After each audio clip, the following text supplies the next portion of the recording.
ஆவியானவரையுமே நாங்கள் வரவேற்கிறோம் அப்பா. புதிய நாளுக்காய் உமக்கு நாங்கள் நன்றி செலுத்துகிறோம். ஆதியாகமம் 33வது அதிகாரம் 11வது வசனம். தேவன் எனக்கு அனுகிரகம் செய்திருக்கிறார், வேண்டியது எல்லாம் எனக்கு உண்டு.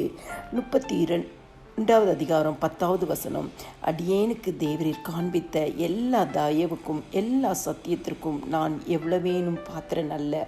நான் கோலும் கையுமாய் இந்த யோர்தானை கடந்து போனேன், இப்பொழுது இவ்விரண்டு பரிவாரங்களையும் உடையவன் ஆனேன். கிறிஸ்துக்குள் பிரியமானவர்களே, யாக்கோபு ஆண்டவருடைய சமூகத்தில் செய்கிற ஒரு ஜெப விண்ணப்பம்.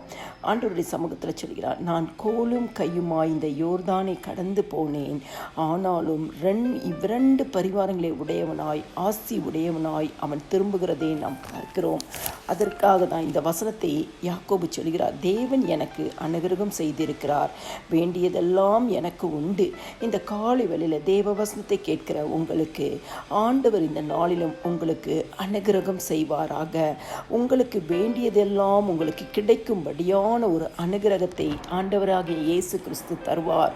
யாக்கோபு கோலும் கையுமாய் கடந்து போன ஒரு மனிதன், ஆனால் பரிவாரங்களோடு திரும்பி வருகிறதை நாம் பார்க்கிறோம். யாக்கோபு அதை நன்றி இருதயத்தோடு சொல்லுகிறார். எனக்கு வேண்டியதெல்லாம் ஆண்டவர் நிறைவாய் எனக்கு தந்திருக்கிறார், எனக்கு வேண்டியதெல்லாம் எனக்கு உண்டு, தேவன் எனக்கு அனுகிரகம் செய்திருக்கிறார். இந்த காலை வேளையில் வேத வார்த்தையை கேட்கிற உங்களுக்கு இந்த நாளிலும் தேவன் அனுகிரகம் செய்வார். எந்த ஒரு காரியத்தில் குறைவுபட்டு காணப்படுகிறீர்களோ ஆண்டவராகிய இயேசு கிறிஸ்து அந்த குறைவுகளை கிறிஸ்து இயேசுக்குள் கிறிஸ்துவின் மகிமைக்குள் உங்களுக்கு நிறைவாக்கி தருவார். உங்களுக்கு வேண்டியதெல்லாம் இந்த நாளிலும் உங்களுக்கு தருவார்.